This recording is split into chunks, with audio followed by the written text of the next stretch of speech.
معاذ اللہ استغفراللہ، میں بات بھی نہیں ایسی کہنا چاہتا، مگر جب اس بات پہ غور کیا جاتا ہے کہ جو حضور اکرم صلی اللہ علیہ وسلم کا میسج تھا، جو عادات شریفہ رسول تھیں، اور جس نبی نے حد الوسع یہ کوشش کی کہ پرائیورٹیز کو بڑی حد تک، صاف حد تک، ہر ممکنہ حد تک اپنی امت تک پہنچائے، ہم انہی پرائیورٹیز کو مکمل بھول چکے ہیں۔ جو پیغمبر یہ چاہتے تھے کہ ان کی امت ہر ممکنہ حد تک عذاب سے بچے رہے، جیسے حضور نے فرمایا کہ میں نے دیکھا کہ لوگ آگ کے گڑھوں میں گر رہے ہیں اور میں ان کو کمروں سے کھینچ کھینچ کر پیچھے کر رہا ہوں۔ وہ پیغمبر جس نے ہمارے لیے کوئی بہانہ نہیں چھوڑا، رسول خدا صلی اللہ علیہ وسلم نے ہمارے لیے کوئی عذر نہیں چھوڑا۔ امت عیسیٰ بڑی آسانی سے کہہ سکتی ہے کہ اے پروردگار اس پیغمبر کو کیا فالو کریں، یہ تو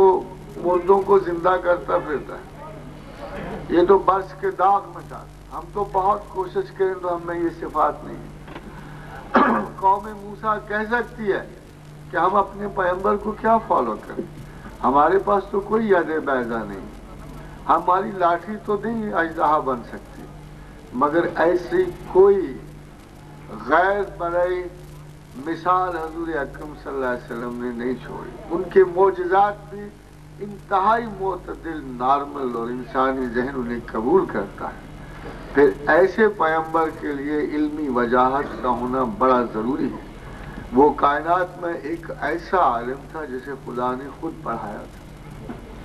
وہ ایک ایسی ہستی مبارکہ تھی کہ جس پہ ہمارا یہ یقین تھا کہ اس نے دنیاوی علوم میں سے کسی قسم کا کوئی حصہ نہیں لیا۔ اس کی انفارمیشن اور ان کے ادراک کا ماخذ خود خدا تھا۔ اور جب کوئی امتی یہ کوشچن کرتا ہے کہ ہمارے حضور کا علم کتنا ہے، ان کو غیب حاصل تھا یا نہیں تھا، آپ خود سوچیں ذرا کہ جب کائنات کا سب سے بڑا غیب خود خدا ہے، اور خدا اپنی آگہی اور اپنا آپ کو اس کے سامنے پیش کر رہا ہے، اور وہ خود کہہ رہا ہے کہ جو کچھ اس نے مجھ میں دیکھا اس کی آنکھ نے کجی نہیں کی، تو پھر اس کے لیے کون سا غیب رہ جاتا؟ کوئی ایسی چیز اس کے پس منظر میں، اور یہ سرکار کائنات کو غیب سے روکا گیا۔ آپ حیران ہو، علم کی خاطر۔ اس سے پہلے ایک پیغمبر گزرے تھے جن کو اس درجہ مہارت غیبی عطا کی گئی تھی کہ وہ قرآن کی زبان میں کہتے ہیں کہ قل انی انبئکم بما تاکلون فی بیوتکم وتدخرون، میں تمہیں بتا سکتا ہوں کہ تم گھروں میں کیا کھاتے ہو اور کیا چھپا کے رکھتے ہو۔ وہ یہ دعویٰ کرتے تھے، اور جب فلسطینیوں نے ایک عورت کو پتھر مارنے چاہے تو حضرت عیسیٰ علیہ السلام نے انہیں کہا کہ تم میں سے پہلا پتھر اسے وہ مارے جس نے اس جرم کا ارتکاب نہ کیا ہو، اور اتنا میں تمہیں بتا دوں کہ میں تم سب کے باطن پہ نظر رکھتا ہوں۔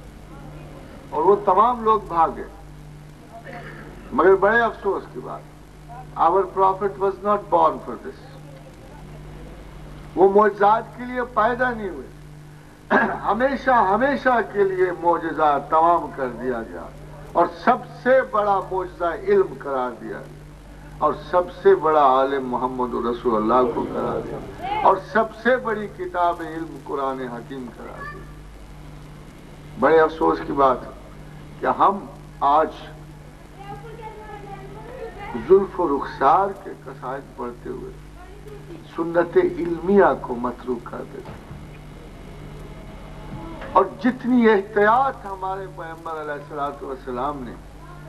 موضوع سے ایک منٹ کے لیے وہ نہیں ہٹتے تھے۔ انہوں نے ٹیکسٹ کو اس مہارت اور اتنی سختی سے پڑھایا ہے کہ ان کا ایک ایک لمحہ خدا کی نظر میں گنا اور تولا ہوا تھا، اور قرآن حکیم میں خداوند کریم نے اس کا اظہار کیا اور صرف ایک پیغمبر کی عمر کی قسم کھائی، لعمر کا، اے پیغمبر تیری عمر مقدس کی قسم، ایک ایک اس کا لمحہ حیات جو تھا ٹیکسٹ بک کے ساتھ وابستہ، ایک ایک اس کا اشارہ اور کنایا جو تھا۔ میں آپ کو ایک بڑی عجیب سی بات بتاؤں کہ خداوند کریم کے رسول کی غلطی بھی علمی ہوتی تھی کہ ایک دفعہ لوگ کچھ آ گئے اور عرض کیا یا رسول اللہ صلی اللہ علیہ وسلم ہم کھجور کو پابند لگاتے ہیں۔ فرمایا میں پابند پسند نہیں کرتا۔ وہ لوگ چلے گئے، خسارہ ہوا، واپس لوٹے اور بڑے گلا گزار ہوئے کہ یا رسول اللہ صلی اللہ علیہ وسلم آپ کے کہے پہ ہم نے پابند نہیں لگایا، ہماری فصل خراب ہو۔ تو کہا پھر ایسے کیا کرو جیسے تمہارا تجربہ۔ اتنی خوبصورت مثال ہے کہ حضور اکرم صلی اللہ علیہ وسلم نے بظاہر لگتا ہے کہ ایک خطا کا ارتکاب کیا، ججمنٹ کی غلطی کا ارتکاب کیا، مگر ایسے نہیں ہے۔ انہوں نے ایک بظاہر غلطی اپنے اوپر وارد کر کے ہمیشہ ہمیشہ کے لیے تجربہ انسانی کی افادیت کو مسلم کر دیا اور ہمیں بتا دیا کہ میں اتنے مقام تقدس پر بھی، میں اتنی بڑی حیثیت میں بھی، اگر میرے منہ سے بھی بات نکل جائے تو وہ انسانی تجربہ جو صدیوں سے تمہیں حاصل ہے، جس کا تم 1000 مرتبہ علم و حکمت سے تجربہ کر چکے ہو، اگر اس کے خلاف دعا چاہو گے تو تم غلطی کرو گے۔ وہ اس قسم کے پیغمبر تھے کہ تمام تر وجود ان کا علمی تھا، علم ان کی ہر رگے بو سے پھوٹتا تھا۔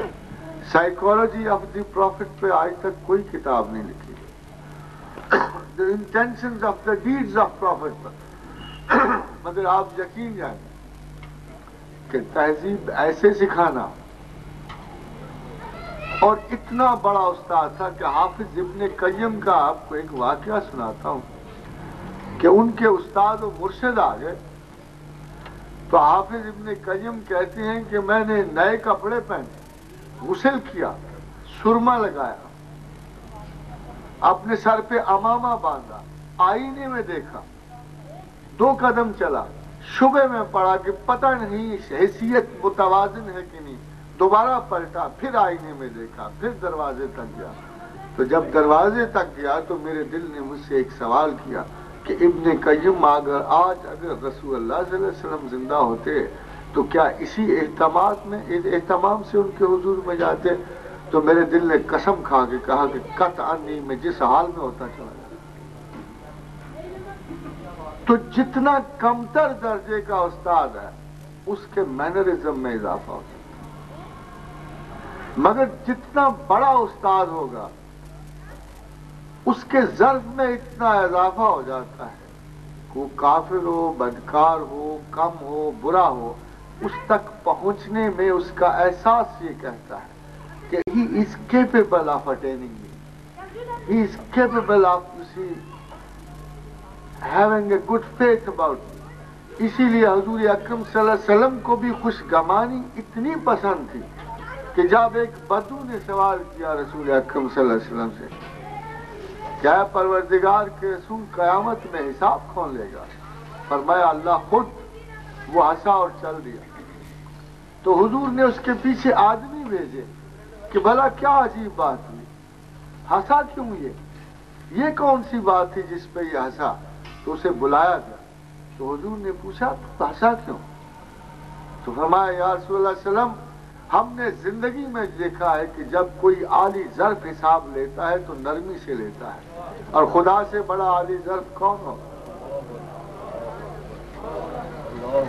تو رسول اللہ صلی اللہ علیہ وسلم نے فرمایا دیکھو اس بدو نے، اس کا گمان اللہ پہ کتنا اچھا تھا، اور ہدایت فرمائی کہ خدا پر ہمیشہ خوش گمان رہو، اور کم از کم زندگی کے آخری حصے میں تو ضرور رہو، سوائے اس کے کہ جو کام اللہ نے کیا وہ ہم بھی اپنے رسول اللہ صلی اللہ علیہ وسلم کے لیے کریں کہ اللہم صلی علی محمد وعلی آل محمد وبارک وسلم۔ سائل نے یہ پوچھا ہے کہ اللہ رب العزت خود سرکار دو عالم صلی اللہ علیہ وسلم پہ درود پاک بھیجتا ہے، اور اس کے جواب میں آپ نے کہا ہے کہ آج ہم زلف اور چہرے کو سجا رکھا ہے، تو ہم نے یہ نہیں بلکہ ہم یہ صحابہ کبار کی سنت ادا کر رہے ہیں۔ جو بھی حضور علیہ السلام کے چہرہ اقدس کے بارے میں زلف و چہرے کو سجاتا ہے، آپ خیال فرمائیں کہ صدیق اکبر رضی اللہ تعالی عنہ جب ابو جہل نے حضور کو دیکھا تو کہا جیت احمد را ابو جہلو بگفت زشت نقش قد بنی ہاشم شگفت، تو جناب صدیق اکبر نے دیکھا تو کہا جیت صدیقش بگفت اے آفتاب نیز شرقی نیز غربی خوش بتا۔ اور حضرت حسان بن ثابت جو حضور علیہ السلام کے نعت خواں ہیں، اور انہوں نے بھی یہ کہا وَأَجْمَلُ مِنْكَ لَمْ تَرَ قَطُّ عَيْنِي، اے کملی والے آپ جیسا حسین، آپ جیسا چہرہ تو کسی ماں نے جنا ہی نہیں ہے۔ خلقت مبرأ من كل عیب کأنک قد خلقت کما تشاء، اللہ تعالیٰ نے آپ کو ہر عیب سے پاک فرمایا، بلکہ آپ کو اللہ نے یوں پیدا فرمایا جیسے آپ چاہتے تھے ماشاءاللہ۔ اور اس کے بعد ہمارے خواجہ پیر مہر علی شاہ صاحب رحمۃ اللہ تعالی علیہ، کیا آپ نے زلف و چہرے میں ساری عمر گزار دی؟ آپ فرماتے ہیں کہ ایک مقام پہ اس صورت نو میں جان آکھاں کہ جانے جہان آکھاں، سچ آکھاں کہ رب دی شان آکھاں، جس شان تو شانہ سب بنی۔ اور اسی سلسلے میں تمام صوفیاء، تمام علماء یہی ہے کہ حضور علیہ السلام کے چہرہ پاک کی ہی تعریف کرتے رہے ہیں، کیونکہ خالق کائنات نے خود تعریف کی والضحیٰ واللیل اذا سجا۔ اور اس کے علاوہ حضرت پیر وارث شاہ رحمۃ اللہ علیہ ارشاد فرماتے ہیں والضحیٰ رخسار واللیل زلفاں،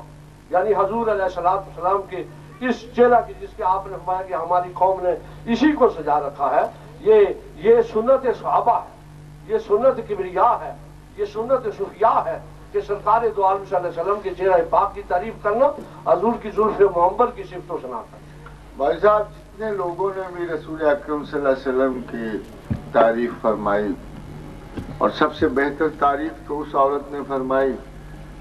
جس کے پاس حضور اکرم صلی اللہ علیہ وسلم نے مدینے میں دودھ پیا،